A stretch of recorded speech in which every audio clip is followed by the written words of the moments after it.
What is going on, mobile creators? I'm back here with another gimbal review, and this time we will be looking at the DJI Osmo Mobile 6. Not the OM6, it's the Osmo Mobile 6. A slight change in branding, get used to it. Anyway, I'm very excited to review and share my thoughts on the DJI Osmo Mobile 6 as it comes with some exciting new features that I think a lot of you will like. Before we start, I want to thank DJI for sponsoring this video and sending me over the DJI Osmo Mobile 6. I've been using their gimbal since the DJI Osmo Mobile 3, and with each new release they get better and better, and the Osmo Mobile 6 is no exception. Now, if you're wondering if you need a gimbal, I believe that everybody who creates videos on their phones should have a gimbal, as it helps smoothen out your footage and makes it look professional.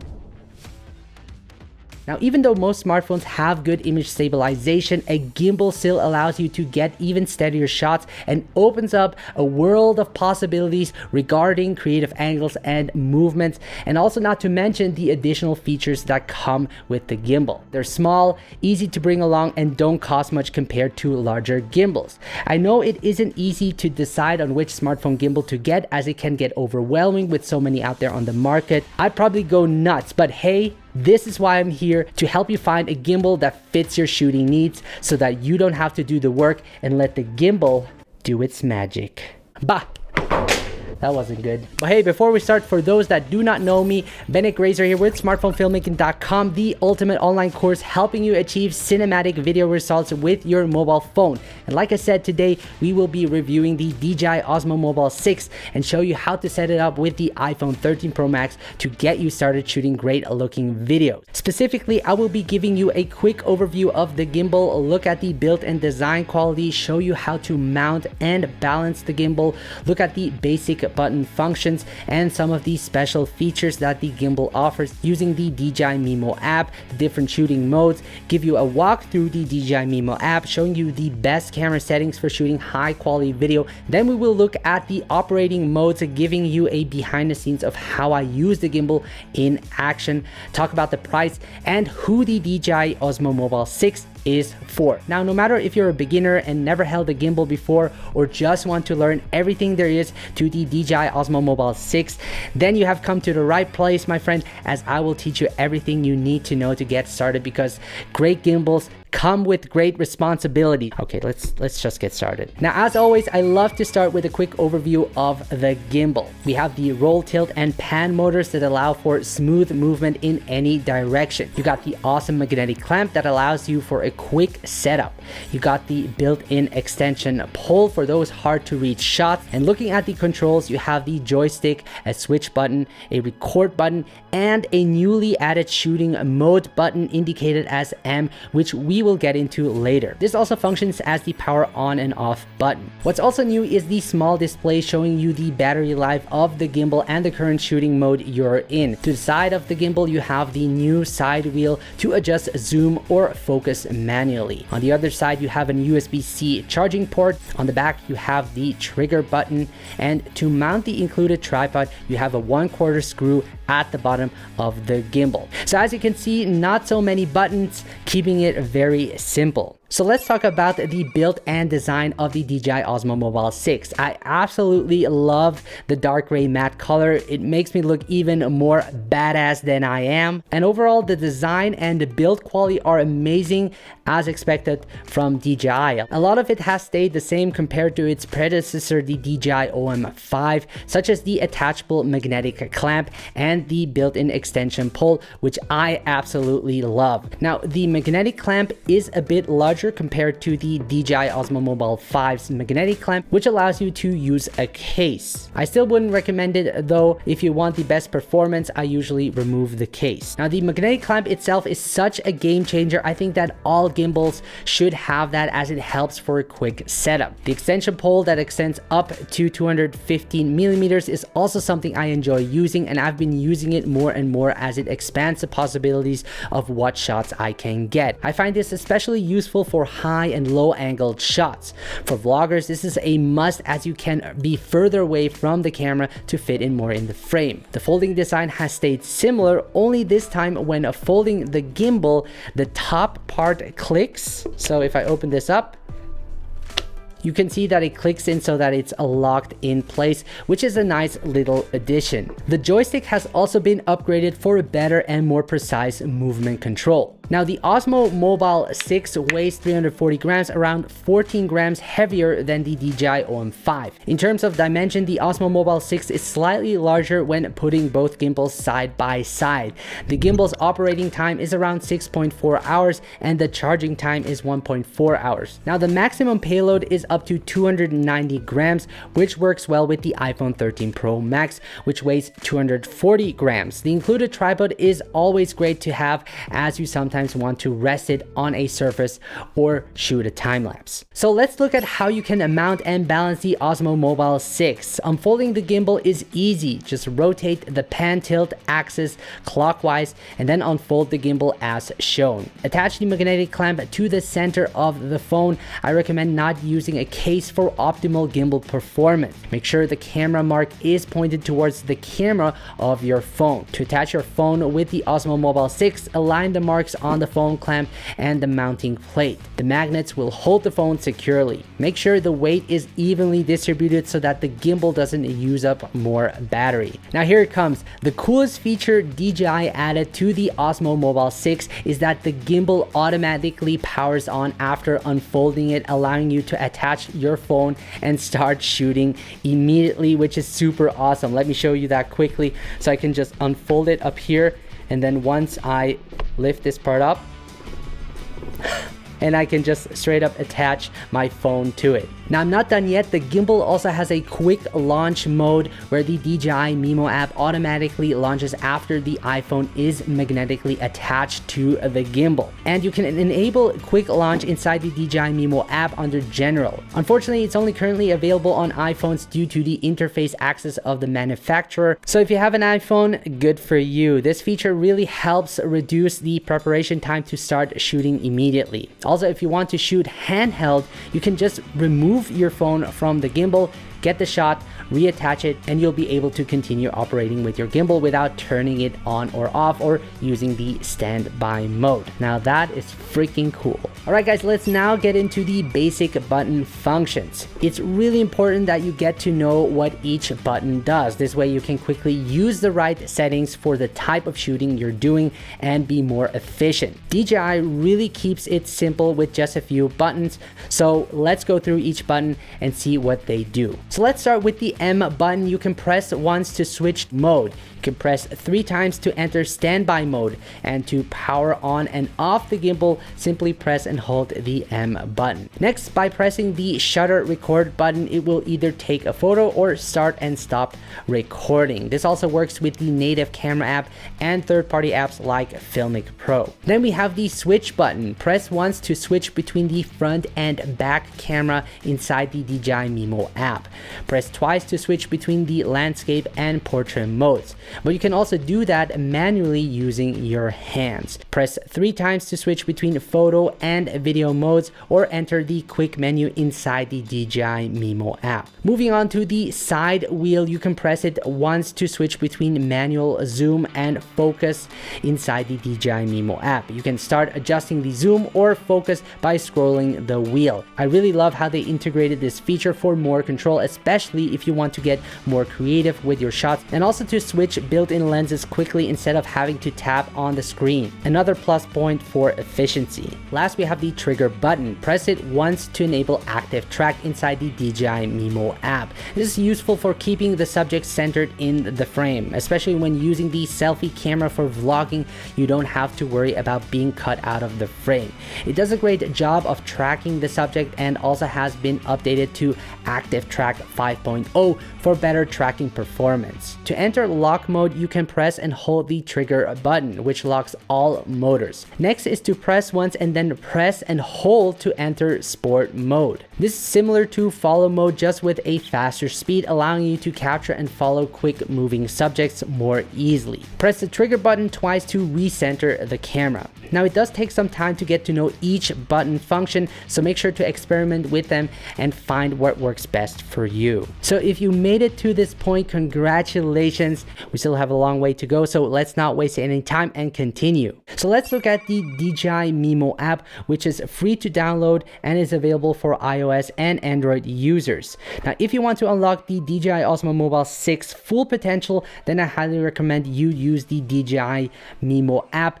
Now, once you downloaded the DJI Mimo app, make sure Bluetooth is enabled so that you can connect your gimbal with your phone through the app. So this is how the viewfinder looks like inside the DJI Mimo app. And we're gonna start with the indicators up here. So this shows you the battery life of the gimbal. This shows you the battery life of your phone. And this shows you the current shooting mode you're in. So right now we're in follow mode. And this is the focus and zoom indicator. So right now we're in zoom mode, but we can change it by pressing the side wheel and it will change to manual focus. And then over here you can switch between the front and back camera. When I switch to the front facing camera, you can also see that there is a zoom slider over here, but you can of course also use the focus wheel like I'm doing right now. And as you can see, it works really smoothly. And I just like to switch between lenses quickly, because if I zoom in between, I just lose so much quality. So I prefer just using each lens and instead of digitally zooming in.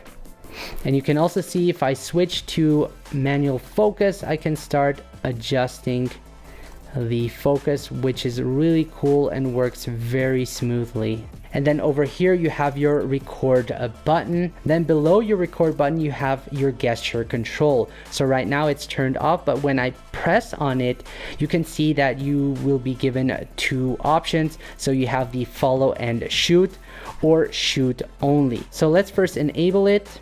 So if you select shoot, that means gesture control only controls shooting. So if I do a peace sign, you will see that it will start recording without following my face. And I can stop it by holding the peace sign up again. So let's do that again. This time we're going to select follow and shoot. And what that does is it uses gesture control to shoot while the gimbal automatically tracks you. So if I do the peace sign, you will see that active track is enabled and it does a really good job of tracking my face. It's very, very accurate. And to stop, I just hold up the peace sign again. Active track is really useful if you're filming by yourself, where you can stand far away from the gimbal and just hold up these gestures to start and stop recording. Now over here you have your media and all of your recordings. As you can see, you can press on it, you can skim through it, you can throw it in the trash, you can even share it on different social media platforms. And to go back, just select the arrow key up there. Now below here you have your shooting parameters. You have your shutter speed, you have your ISO and exposure value.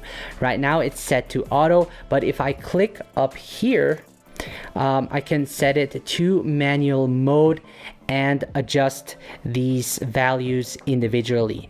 But I like to keep it in auto, especially for run and gun shooting. Now over here you also have your beauty filter. So if I select it, you can see it's off. So if I turn it on, it would sort of make me look pretty. But I don't need that because I look good already. So let's turn that off. So let me now show you the best camera settings for shooting high quality videos. And to do that, we're first gonna select the resolution and frame rate, which is right over here. So I'm gonna tap on it and we're gonna select 4K, which has 4 times higher resolution than 1080p and provides more detail and also allows you to crop in a bit without losing much quality. And depending on what you're shooting, if it's a vlog, I recommend recording in 24 or 25 frames per second. And if you want to slow down your footage, shoot in 60 frames per second. That is what I choose when I shoot my B-rolls. Now, the next thing you want to do is head over to the settings at the bottom left. and then head over to white balance. You want to make sure that it's locked. If you're outside, for example, and it's sunny, you would want to choose the sunny preset. Now what you can also do is use the custom preset that allows you to dial in your white balance. But for now, I will just use the sunny preset. Moving on, we have grid. This is really important to compose your shots. I usually have grid lines enabled, but if you're shooting a hyperlapse, for example, grid and diagonal can be really useful as it's easier to keep your focal point fixed. But I'm gonna switch it to guidelines. So then you have the selfie flip, which will probably flip the selfie camera. Don't know. Next is the FT selfie, which means when enabled, the camera automatically tracks the user if switched to the front camera, which is really cool, especially if you're a vlogger. So if I have that enabled and I would now switch to the selfie camera, you can see that it starts to automatically track me, which is really cool. Next, we have Dolby Vision, which I recommend you enable. This allows you to record in a higher bit rate as well as in HDR, which gives your videos more vibrant color, more contrast, and overall improved image quality. Next is Auto Shot Guide. I don't know exactly what it will do, but it says here that when enabled, the shot guides will automatically be recommended when a suitable scenario is identified. Let's now move on to the gimbal settings over here. So above you have your different shooting modes. So you could also use the DJI Mimo app to change shooting modes. You can see here all the 4 different modes available. I usually keep it in follow mode. Then you have gimbal auto calibration. So if you experience problems with your gimbal or you find that the horizon isn't leveled, you can either use the gimbal auto calibration, which will solve most of the issues, or if your horizon is still off, you can also use the horizontal gimbal adjustment, but make sure that your phone is properly balanced. As you can see in here, you can adjust your horizon by tapping on one of these arrows, and once you're done, you can select done. So next you have dial mode. So if you press on the wheel, like I said, you can switch between zoom and focus, or if you want, you can also turn it off completely. But I like using this feature, especially the zoom option that allows me to switch lenses quickly. Then we have the press switch button 3 times, which I've set to quick menu. So if I press the switch button 3 times, you'll see that I can quickly cycle through the menu. I used to use this with the DJI Osmo 5 and 4 to quickly switch shooting modes, but because we have it on the joystick now, this is not necessary. Then you can control the speed of your joystick as well as control the direction of your joystick. Then you can also invert the joystick, invert the dial. Then you can also enable and disable the sound, which also helps indicate when I start recording. Then below we have our general settings. So you have your device name, you have demo mode, which I'm not familiar with yet. So what it says is when the device is stationary for a long period of time, the gimbal will rotate according to a preset pattern. Then you have beginner tutorial. So if you're a beginner and never used the DJI Osmo 6, you can always rewatch the tutorials by heading over to general and then selecting beginner tutorial, and it will walk you through step by step, which I think is really awesome. Then you have gimbal functions overview. So if you forgot about what each button does, you can go over to the gimbal functions overview and just look through it again. So next you have quick launch, which I think is really cool, and I recommend you enable it. This way, when you attach your mobile device to the gimbal, you can directly enter the DJI Mimo app to get started shooting quickly. Now the next thing I want to show you is how you can set your focus and exposure. If I tap on the screen, you can see that a box moves, and that controls the focus and exposure. So if I want to expose for my face, I can just tap and hold on my face. This way the exposure and focus is locked on me, and if I want to drag the exposure down a little bit, I can just drag with my fingers down and you'll see that the sun icon appears. And I think that the iPhone tends to overexpose the image a bit, so I like to drag the exposure down slightly. But yeah, that is an easy way to adjust your exposure and focus, especially when you're run and gun shooting. But if you want to have more control over your exposure, you can also use the manual controls over here. Now to the right over here, you can see we have different shooting modes. Right now it's set to video, but you can also shoot in slow motion. You can also create a dynamic zoom, and it's cool because they also have tutorials that will show you straight away how you can do that. You have the time-lapse feature. You also have a hyperlapse feature, which is really cool, especially with the active track.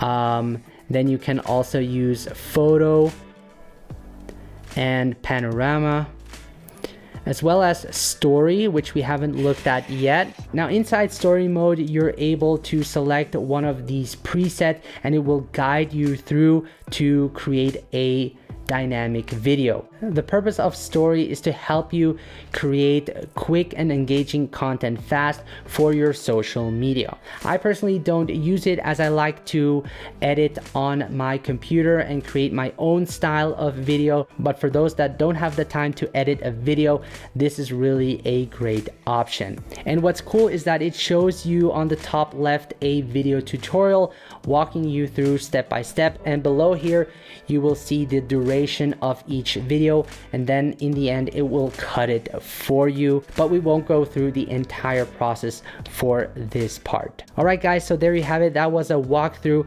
inside the DJI Mimo app. So let's move on to the shooting modes. Again, it's very important that you know and understand the shooting modes available for your gimbal to get the shots you need. Shooting modes are great for achieving creative shots, which otherwise would be difficult to do when done handheld. DJI has now made it easier to switch between shooting modes by pressing the M button instead of using the DJI Mimo app. This allows me to switch modes quicker when using the native camera app or other third-party apps. So with that said, let me introduce you to the shooting modes that are available and how you can use them to improve your shots. So first up, we have the follow mode. This is what I use most often and keeps your horizon level. It is suitable for most shooting scenarios.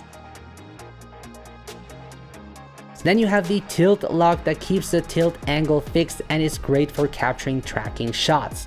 Next is FPV, which stands for first person view and follows your hand movement. This is great if you want to experiment and be more creative with your shots. Then you have the spin shot, which rotates your phone using either the joystick or your hand movement. This is suitable for creating those inception type shots where it looks like your subject is spinning. Now last, we have sport mode that can be entered using the trigger button, which I already talked about. So let's now look at the three basic operating modes that the Osmo Mobile 6 offers so that you can understand what each does and how you can use them. The first one, which I use most often, is the upright mode. This is the most basic mode and is what most people will use for general shooting. To enter this mode, simply hold the gimbal upright. This is great for following the subject or when filming yourself and is the easiest to operate. Then we have the side grip mode, where you have the gimbal sideways. This is great if you need to get a lower shot with your camera and want to create a slide shot to reveal the location. Then we have underslung mode, which is great for getting unique perspectives that would otherwise be difficult to achieve. So guys, these were the three basic operating modes. There are many ways on how you can use these operating modes, especially with the extension pole that allows you to get even more creative with your shots. I encourage you to experiment with the operating modes, try out different shots and see what you can come up with. So the gimbal is priced at $169, which in my opinion is a good deal for those wanting a featured packed gimbal that can do a lot more than just stabilize your phone. So who is the DJI Osmo Mobile 6 for? If you're someone who is starting out and wants a gimbal that is easy to use and does not require a lot of time to set up, then the DJI Osmo Mobile 6 is a great choice. The gimbal is also good for those who like to vlog, as it has a lot of features such as the built-in extension suspension pole, the improved active track, and gesture control that can help you get those shots without having to ask someone for help. Overall, I think the DJI Osmo Mobile 6 is a great investment for anyone who wants to take their mobile video capabilities to the next level. It's really a versatile tool that can be used in a variety of ways to get creative and professional looking results. Now, I personally like the automatic power on and quick launch feature as it saves a lot of time, and for me, the faster I can operate the gimbal, the better. This way I won't miss a shot. Now, I can tell that this will be my go-to gimbal for future video project as it offers a lot of features that I can take advantage of to get the most out of my mobile videos. Now, if you want to learn more about how to use your gimbal and get the most out of it, I encourage you to check out my smartphone filmmaking program, where you can join other students from all over the world and get access to exclusive video tutorials just like this one, as well as guides and resources